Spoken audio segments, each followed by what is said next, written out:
Good morning મિત્રો. આપણે 3 પાઠ પૂરા કર્યા અને પછી ચેન્જિંગ ઓફ ધ ટેક્સ્ટ શીખતા હતા, એ પણ પૂરું કર્યું. આજે આપણે નવું યુનિટ 4 શરૂ કરીશું. ઓલ ઓફ ધ હિલ્સ એટલે ટેકરીઓનો સાગ. ઓલ ઓફ ધ હિલ્સ એટલે ટેકરીઓનો સાગ. ટેકરીઓ બોલાવી રહી છે એવો એનો અર્થ થાય. તો આ પાઠમાં શું છે કે અબુ મિયા અથવા અબુ ખાન, અબુ ચાચા ત્રણેય શબ્દ એમના માટે વપરાયા છે. તો એ અબુ ખાન એ કુટુંબમાં એકલા જ હોય છે, પણ એમને એક બકરી પાળી હતી કલુઆ નામની.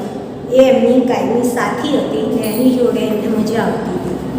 તો ઓલ ઓફ ધ હિલ્સ એટલે અબુ મિયા એ ટેકરીઓની નીચે તળેટીમાં રહેતા હોય છે, નાના ઘરમાં ઝૂંપડી જેવા.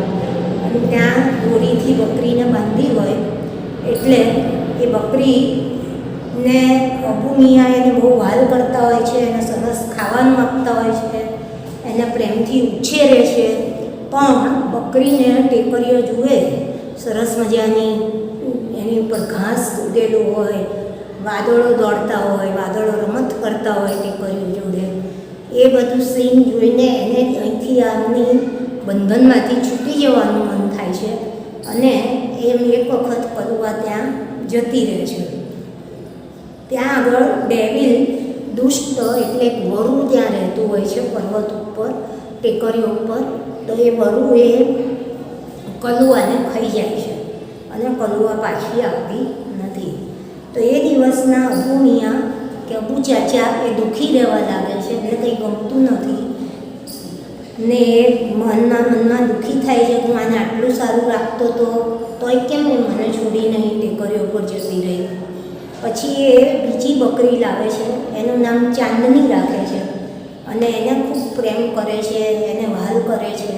એને વહાલ કરતાં કરતાં એ કલુઆ કેવી રીતે મરી ગઈ એવું કહે છે અને કહે છે મને વિશ્વાસ છે તું તો નહીં જતી રહે, તું હંમેશા મારી સાથે જ રહીશ એવું એ વિચારે છે. અને થોડા મહિના તો ચાંદની બહુ ખુશીથી રહે છે એમની સાથે, પણ પછી ધીમે ધીમે એને પણ ઓલ ઓફ ધ હિલ્સ એટલે એટ્રેક્શન, પર્વતોનું ટેકરીઓનું આકર્ષણ થાય છે. એને પણ આ કારાવાસમાં પૂરાઈ રહેવું, ગળે દોરી બાંધી હોય એને જકડાઈ રહેવું. દરેક વ્યક્તિને પોતાની સ્વતંત્રતા ગમે. લોકો કૂતરા પાળે છે, પણ એ કૂતરાને ઘરમાં બંધાઈ રહેવું, ભલે એને સરસ ખાવાનું મળે, પણ એ ભટકીને એની જાતે ખાય એમાં જ એને વધારે આનંદ આવે. પક્ષીઓ પાળતા હોય છે, પછી એને બધું સારું સારું ખવડાવે, પણ એને એની રીતે રહે. આપણને જેમ બંધન નથી ગમતું, તો એમાં ચાંદની થોડો વખત રહી અબુ મિયાની જોડે, પણ પછી એને થયું કે આ કેટલે સરસ ટેકરીઓ છે, વાદળા ઉપરથી પસાર થાય છે, સૂર્ય સરસ મજાનું ચમકે છે, તો હું ત્યાં જતી રહું, આનંદ માણું, પવન મસ્ત આવે છે. એમ કરીને દોડવા જાય છે તો એને આંચકો એના ગળામાં તો દોરી બાંધેલી હોય એટલે નથી જઈ શકતી. તો એનું આ વર્તન અબુ મિયા જુએ છે કે આની ઈચ્છા છે કંઈક કરવાની, એટલે એને એમની ઓરડીમાં પૂરી દે છે રાત્રે. પણ એ રૂમમાં એક નાની બારી હોય છે પાછળ, તો એ બંધ કરવાની ભૂલી જાય છે. અને એ જ દાડે ચાંદની એ બારીમાંથી એનો ભાગી જવાનો માર્ગ બનાવીને જતી રહે છે. અને પછી એ ટેકરી ઉપર પહોંચે છે, એનું બધું વર્ણન આવે છે કે એને એની જિંદગીનો એ બહુ સુખદ દિવસ લાગે છે કે આ બંધનમાંથી મુક્ત થઈ એ વર્ષો પછી એની માતાને મળી હોય એવું એને લાગે છે. પણ એમાં રમવામાં ને રમવામાં, ફરવામાં, મુક્તિનો આનંદ માણવામાં સાંજ થઈ જાય છે અને એ ત્યાં ફસાઈ જાય છે અને રાત પડવા લાગે છે. અને એને પહેલાં વરુની આંખો દેખાય છે અને વરુય રાજી થઈ જાય છે. વુલ્ફ એટલે વરુ, કે આ બીજો શિકાર પણ મને જ મળવાનો છે. પછી એ બે જણ વચ્ચે ફાઇટ થાય છે. બકરી એ સાવ નાની તો એ વુલ્ફની જોડે ટક્કર લે છે, પણ છેવટે એ મૃત્યુ પામે છે. આવો પાઠ છે, આવી સ્ટોરી છે. હવે હું વાંચું, બધા ચોપડી બહાર કાઢો અને નોટ બહાર કાઢો. શબ્દો લખવા પડે તો આપણે એ પણ લખીશું. કાઢી બધાએ ચોપડી બહાર. હવે હું પાઠ વાંચું છું. કોલ ઓફ ધ હિલ્સ એટલે ટેકરીઓનો સાદ, એટલે ટેકરીઓ સાદ પાડી રહી છે કે ચાંદની તું અહીંયા આવ, એવો અર્થ છે. Hey Abu Mian, looking sad, why are you sitting alone today? Where is your darling Kalua? Govinda was worried. Govinda એ એમનો પડોશી છે, આગળ આવે છે નેબર. તો ગોવિંદા એ અબુ મિયા પાસે આવ્યો અને એક સાથે એમને પૂછ્યું કે hey Abu Mian, looking sad, તમે ઉદાસ લાગો છો. Why are you sitting alone today? એને પણ ખબર હતી કે અબુ મિયાની પાસે કલુઆ નામની બકરી છે, તો કે આજે તમે કેમ એકલા બેઠા છો? તમારી ડાર્લિંગ કલુઆ ક્યાં છે? વેર ઇઝ યોર ડાર્લિંગ કલુઆ? તમારી વાલી કલુઆ ક્યાં ગઈ? Govinda was worried. ગોવિંદા ચિંતા કરવા લાગ્યો. વરીડ એટલે ચિંતાતુર થઈ ગયો કે આ રોજ અબુ મિયા એમની વાલી બકરી કલુઆની સાથે બેઠા હોય. અહીંયા જેમ ચિત્રમાં આપ્યું છે કે આ નવી બકરી લાવ્યા હતા એ છે, તો એની જોડે બેસીને આપણે જેમ માણસ એના દીકરા દીકરી જોડે વાતો કરે એમ અબુ મિયાને કુટુંબના સભ્યોમાં પણ હતું તો આ બકરી, તો એની જોડે જ રોજ બેઠા બેઠા વાતો કરતા હોય, એને પંપાળતા હોય, એને ખવડાવતા હોય. તો આજે ગોવિંદાએ જોયું કે અબુ મિયા એકલા છે, એટલે એણે કહ્યું કે કેમ ભાઈ આજે તમે ઉદાસ દેખાવ છો, એકલા છો, તમારી વાલી કલુઆ ક્યાં જતી રહી? હે અબુ મિયા, લુકિંગ સેડ. અરે અબુ મિયા, તમે દુઃખી લાગો છો, ઉદાસ લાગો છો. Why are you sitting alone today? આજે તમે એકલા કેમ બેઠા છો? Where is your darling Kalua? તમારી વાલી, તમને મનપસંદ એ તમારી કલુઆ ક્યાં જતી રહી? Govinda was worried. ગોવિંદા ચિંતાતુર હતી. Perhaps I have lost her. હવે બોલ્યા અબુ મિયા કે કદાચ, પરહેપ્સ એટલે કદાચ, કદાચ મેં તેને ખોઈ દીધી છે. આઈ હેવ લોસ્ટ હર એટલે મારી કલુઆ ગુમ થઈ ગઈ છે, મેં તેને ખોઈ દીધી છે. I have seen Har footprints going up the hill. મેં તેના પગલાં ટેકરી ઉપર જતા જોયા છે. આ પૂર્ણ વર્તમાનકાળના બધા વાક્યો છે. મેં તમને કહ્યું હતું પૂર્ણ વર્તમાનકાળમાં હેઝ કે હેવ અને ક્રિયાપદનું ત્રીજું રૂપ આવે, એટલે એમાં બોલાય છે પરહેપ્સ આઈ હેવ લોસ્ટ હર, કદાચ મેં તેને ખોઈ નાખી છે. પૂર્ણ વર્તમાનકાળમાં મેં તમને કહ્યું હતું ને કે ક્રિયા પૂર્ણ થઈ ગઈ હોય પણ એની અસર ચાલુ હોય, એટલે એમને ખોઈ નાખી છે પણ હજી એમને કલુઆની અસર, કલુઆનું દુઃખ મનમાં છે, એટલે કહે છે કે આઈ હેવ લોસ્ટ હર, કદાચ એ ખોવાઈ ગઈ છે મારાથી. I have seen Har footprints going up the hill. અને મને એવું કેમ લાગે છે? કારણ કે મેં એના પગલાં ટેકરીઓ તરફ જતા જોયા છે. આઈ હેવ સીન એટલે મેં જોયા છે, સી, સો અને ભૂતકૃદન સીન, એટલે ફૂટપ્રિન્ટ્સ એટલે એના પગલાં, ડગલા. મેં ટેકરી ઉપર એના પગલાં જતા જોયા છે, પગલાંની છાપ જોઈ છે. That devil must have killed her. અને મને લાગે છે કે ધેટ ડેવિલ એ દુષ્ટે આને કલુઆને મારી નાખી હોવી જોઈએ. જો મસ્ટ વાપર્યું છે, મસ્ટ બધા સહાયકારી ક્રિયાપદો કયા છે? Shall, will, can, could, may, might, must, એ બધા સહાયકારી છે. તો કેન ક્યારે વપરાય? તમે શીખીને આવ્યો શક્તિ દર્શાવી હોય કે I can climb A tree, હું વૃક્ષ ચડી શકું છું, તો શું આવે? કેન. પણ આ મસ્ટ છે જ્યારે ફરજિયાત પણ હોય, આદેશ હોય કે તમારે શાળાએ યુનિફોર્મમાં જ આવવું જોઈએ, તો you must come to school in uniform. તો અહીંયા કહે છે કે that devil must have killed her, એટલે ભાર મૂક્યો છે અહીંયા, આદેશ નથી પણ નક્કી એમને વિશ્વાસ છે કે પેલા દુષ્ટ વરુએ જ એને મારી નાખી છે, એ માટે એને મસ્ટ વાપર્યું છે. સમજાઈ ગયો પહેલો ફકરો? ફરી કરી જાઉં છું કે hey Abu Mian, looking sad, why are you sitting alone today? Where is your darling Kalua? Govinda was worried. Abu Mian, તમે આજે કેમ દુઃખી લાગો છો? કેમ તમે આજે એકલા બેઠા છો? તમારી વાલી કલુઆ ક્યાં છે? ગોવિંદા ચિંતાતુર થઈ ગયો. Perhaps I have lost her. I have seen her footprints going up the hill. કદાચ મેં તેને ગુમાવી દીધી છે. મેં તેના પગલાંની છાપને ટેકરીઓ તરફ જતી જોઈ હતી. That devil must have killed her. અને ત્યાં રહેતો પેલો રાક્ષસ એ વરુ માટે વાપરે છે. અહીંયા પાછળ આવશે કે રાક્ષસે જ એને મારી નાખી હોવી જોઈએ. હવે આપણે આ ફકરાના શબ્દો જોડે લખતા જઈએ એટલે બધા બહુ શબ્દો ભેગા ના થઈ જાય. સેડ શબ્દ ઘણી વખત આવી ગયો. ઉદાસ,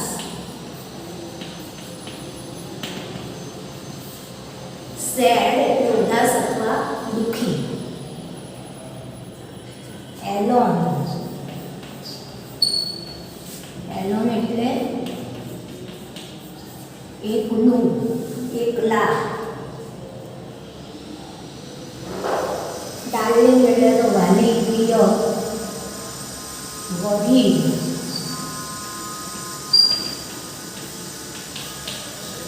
એટલે ચિંતાતુર. વરીનું ભૂતકાળે વરીડ થાય, ચિંતાતુર વરીડ, અને એનું ભૂતકૃદન તે વરીડ થાય. અને વરીડ એ પાસ્ટ પાર્ટિસિપલ વિશેષણ તરીકે વપરાયું છે કે હી લુક્સ વરીડ એટલે ચિંતાતુર દેખાય. એનું ઓપોઝિટ આગળ આપણે આવશે પ્લીઝડ. પ્લીઝડ એટલે ખુશ.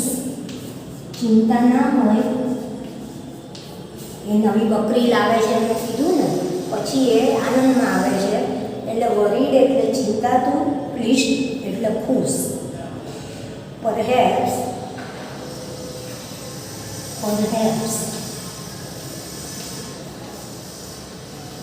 એટલે કદાચ.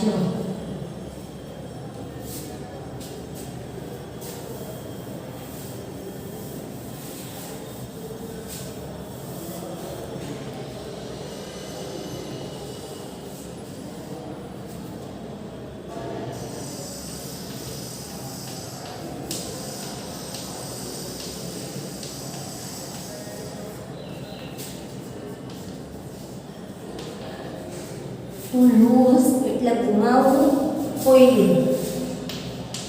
Lost એટલે ગુમાવી દીધી.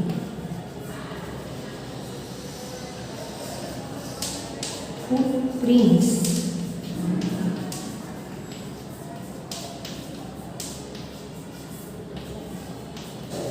એટલે પગલાંની છાપ.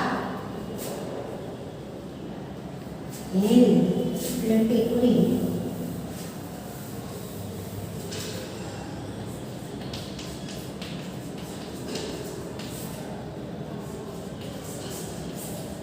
પરહેપ્સ એટલે કદાચ લખાઈ દીધું આવે તો ના લખતા. પરહેપ્સ એટલે કદાચ. ડેવિલ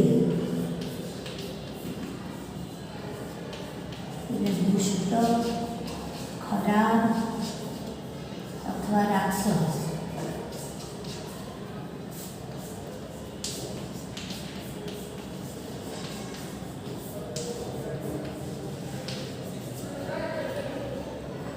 અને ટુ કિલ એટલે મારી નાખવું. બરાબર, પહેલો ફકરો સમજાઈ ગયો, શબ્દો લખાઈ ગયા. અપુ મિયા ઉદાસ બેઠા છે. એમની કલુઆ નામની બકરી એમની જોડે નથી. એટલે એમના પડોશીએ પૂછ્યું કે ભાઈ કેમ એકલા ને, કેમ તમે ઉદાસ બેઠા છો? તો એ કહે છે કે મેં કલુઆ ગુમાવી દીધી છે અને પેલો ટેકરી ઉપર જે રાક્ષસ વરુ રહે છે એ ખાઈ ગયો લાગે છે.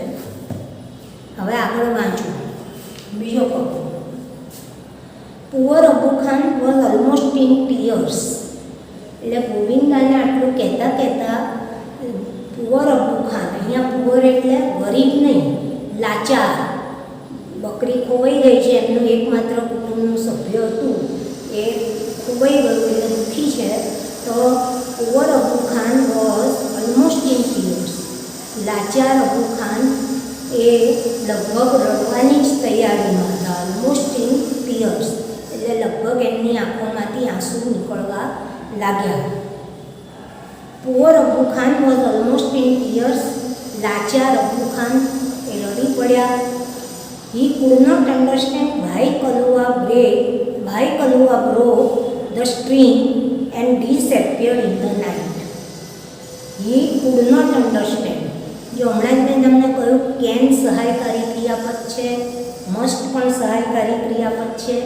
કેન એટલે કરી શકું અને એનું ભૂતકાળ છે કુડ, એટલે અહીંયા he could not understand એટલે એ સમજી શક્યા નહીં કે કેમ કલુઆ દોરી તોડીને ભાગી ગઈ, રાત્રે અદૃશ્ય થઈ ગઈ. He could not understand why Kaluwa broke the string and disappeared in the night. તેમને એ ના સમજાયું કે શા માટે કલુઆ બ્રોક એટલે તોડી કાઢી, સ્ટ્રિંગ એટલે એના ગળા ફરતે વીંટાળેલી દોરી, અને રાત્રે અદૃશ્ય થઈ ગઈ.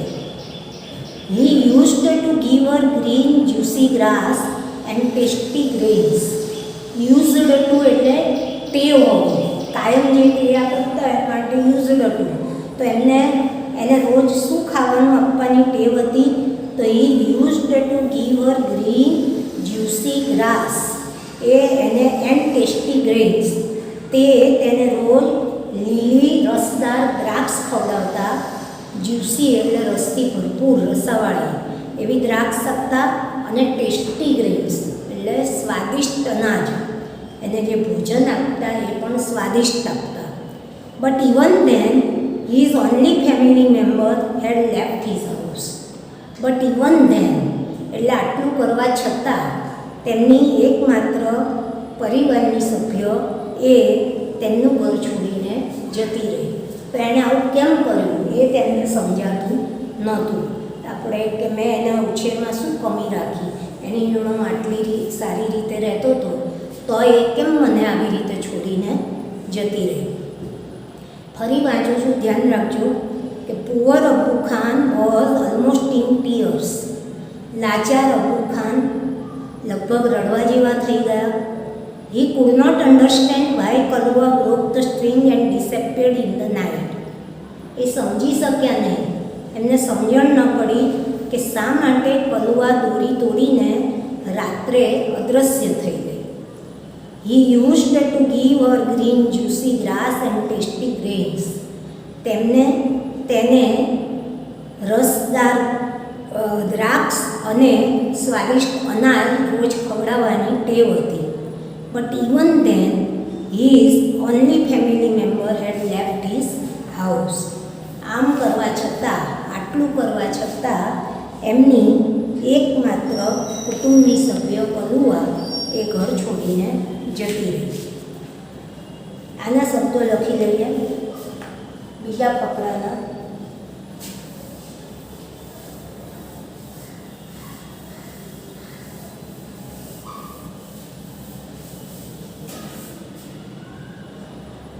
પુઅર એટલે એનું શું? લાચાર.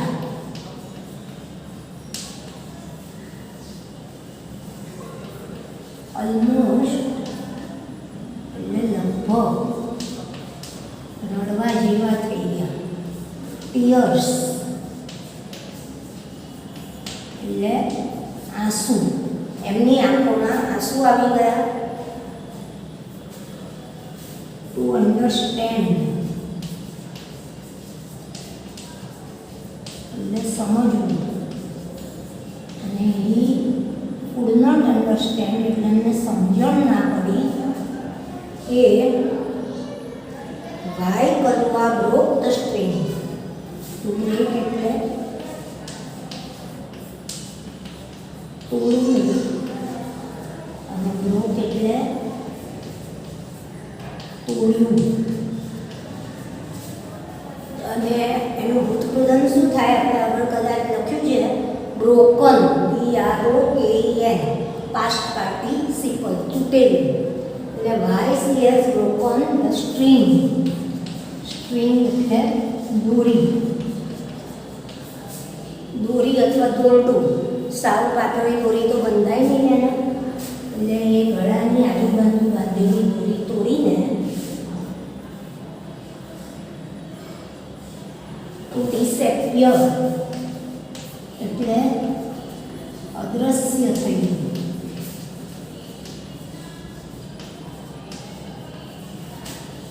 અદ્રશ્ય થઈ ગયું.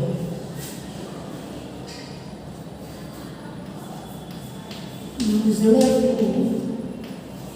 ને ટેમોમી.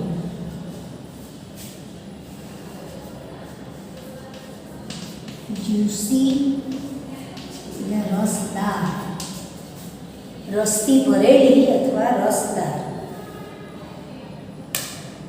ગ્રેપ્સ એટલે જ્યુસી, જ્યુસી ગ્રાસ છે, સોરી મેં કંઈક દ્રાક્ષ કરી પડ્યું. ગ્રાસ એટલે રસદાર, રસવાળું, સુકાઈ ગયેલું નહીં એવું લીલુંછમ હોય, રસથી ભરેલું ગ્રાસ. મેં દ્રાક્ષ કેમ કર્યું, સોરી. ગ્રાસ એટલે ઘાસ. ટેસ્ટી એટલે સ્વાદિષ્ટ.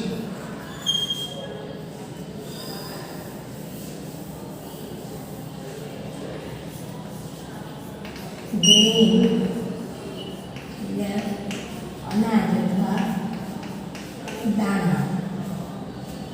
ગ્રીન ગ્રાસ એને એ સરસ રસવાળું લીલુંછમ ઘાસ ખવડાવવાની ટેવ હતી અને સ્વાદિષ્ટ અનાજ ખાવાનું એને આપતા. ઇવન ધેન એટલે આમ છતાં, આટલું કરવા છતાં. ઇવન ધેન આમ છતાં. ઓનલી એટલે માત્ર. ફેમિલી મેમ્બર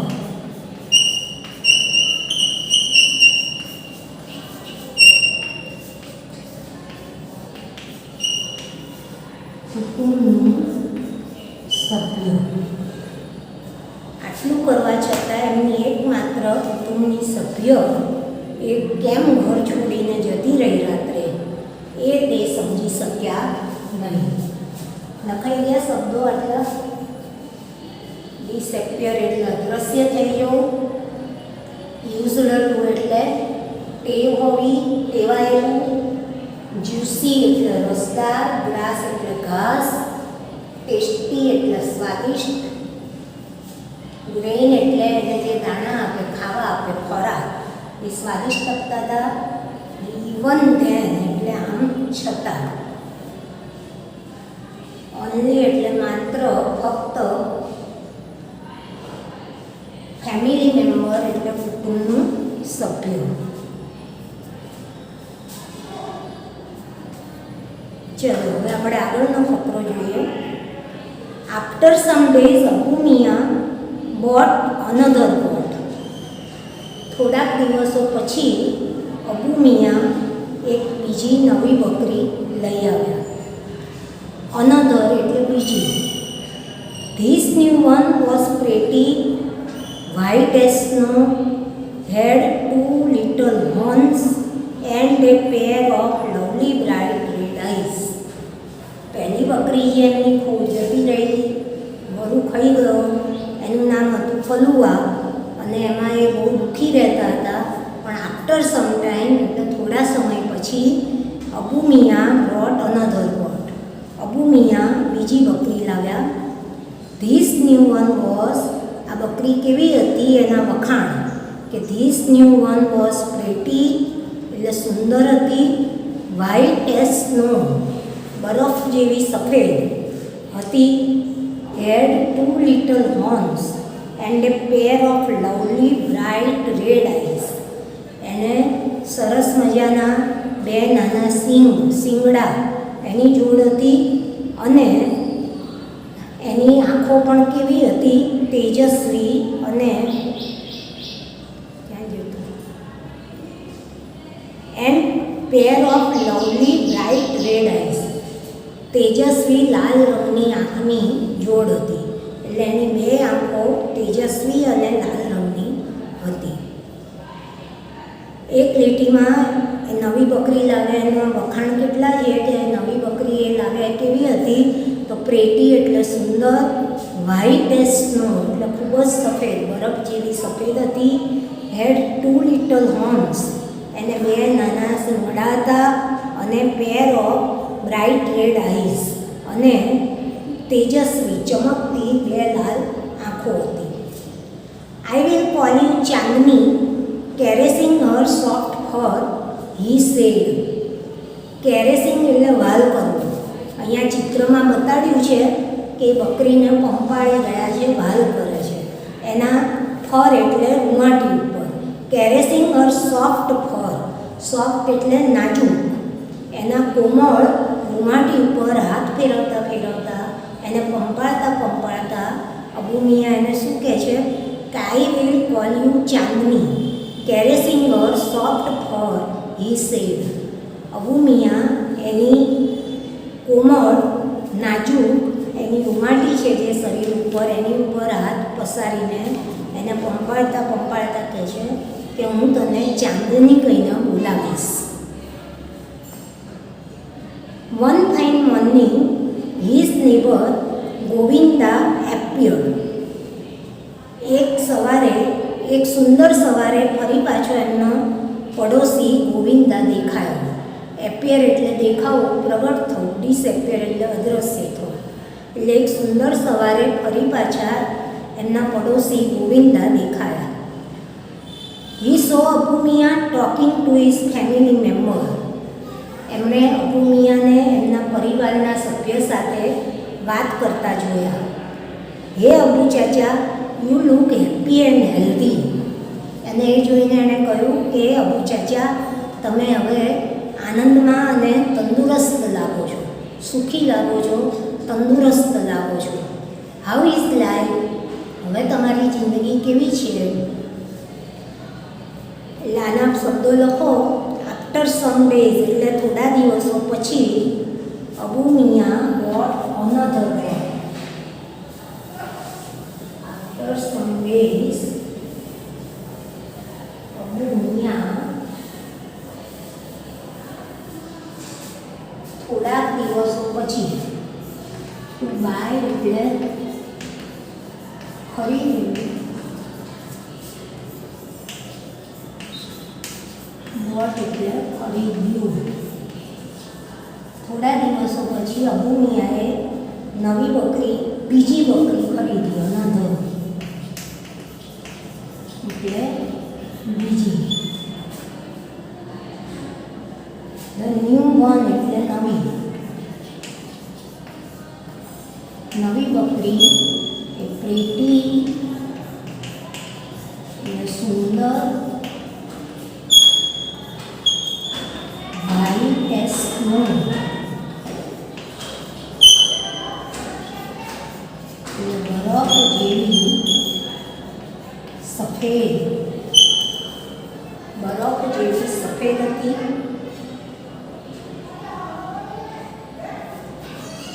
હોર્ન્સ એટલે શિંગડા.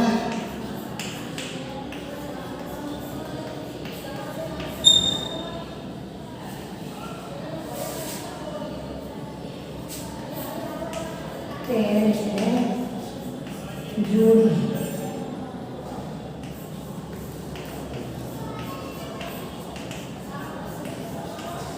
બ્રાઇટ એટલે તેજસ્વી.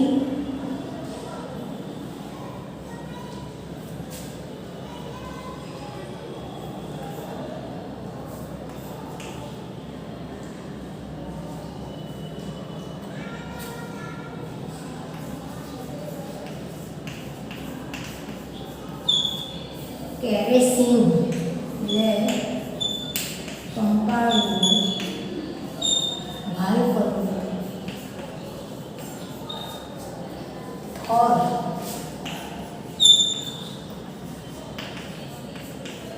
ફર એટલે રૂંવાટી.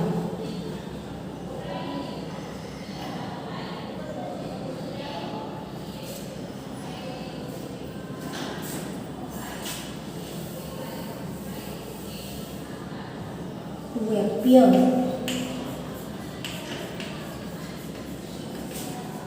દેખાવો.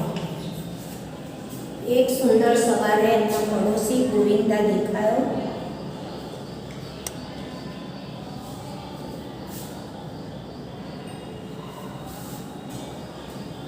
Happy and healthy. હેલ્ધી એટલે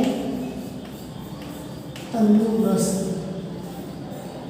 એટલે પહેલાં જ્યારે અપુમિયાએ પહેલી બકરી ખોવાઈ ગઈને દુઃખી બેઠા હતા ત્યારે ગોવિંદ આવ્યો હતો. એણે કહ્યું કે ક્યાં જતી રહી તમારી વાલી બકરી કલુઆ, કેમ તમે દુઃખી છો? ને અપુમિયાએ કહ્યું કે રાક્ષસ વરુ ટીકરીઓ પર રહે છે, એને ખાઈ ગયો હશે એટલે હું ઉદાસ છું. પછી થોડા સમય પછી અપુમિયા બીજી બકરી લાવ્યા, નવી, ને એને નામ શું આપ્યું? ચાંદની. પહેલાં જે બકરી હતી એનું નામ શું હતું? કલુઆ. બીજી લાવ્યા એને ચાંદની. અને એ કેવી હતી એના વખાણ તો પ્રેટી એટલે સુંદર, વ્હાઈટ સફેદ હતી બરફ જેવી. પછી એને બે નાના શિંગડાની જોડ, 2 લિટલ હોર્ન્સ હતા એને, અને બ્રાઇટ રેડ આઈઝ, લાલ રંગની તેજસ્વી આંખો હતી. એટલે એની જોડે એને કેરેસિંગ એટલે વાલ કરતા હતા. અને ચિત્રમાં છે, ફોટો છે કે એને પંપાતા હતા અને એને કહેતા હતા કે હું તને ચાંદની કહીશ. ત્યાં ફરી પાછું ગોવિંદ આવે છે અને એ જુએ છે કે અપુમિયા એમના કુટુંબના સભ્ય સાથે વાતો કરી રહ્યા છે અને કેવા દેખાય છે? હેપી એટલે આનંદમાં, ખુશીમાં, અને હેલ્ધી એટલે તંદુરસ્ત. પહેલી બકરી ખોઈ ગઈ ત્યારે એના દુઃખમાં એ તંદુરસ્ત ન લાગતા હોય, પણ હવે બીજી લાવ્યા એટલે એ તંદુરસ્ત લાગતા હતા. આટલું રાખીએ આપણે, કારણ કે હવેનો ફકરો બહુ લાંબો છે. બરાબર? આટલું સમજાઈ ગયું બધાને? ઓકે. હવે એ અપુમિયા જે ગોવિંદાને વર્ણન કરે છે કે એમને વિશ્વાસ છે કે આ બકરી તો કાયમ મારી સાથે રહેશે, એ બધું વર્ણન આપણે બીજા પીરિયડ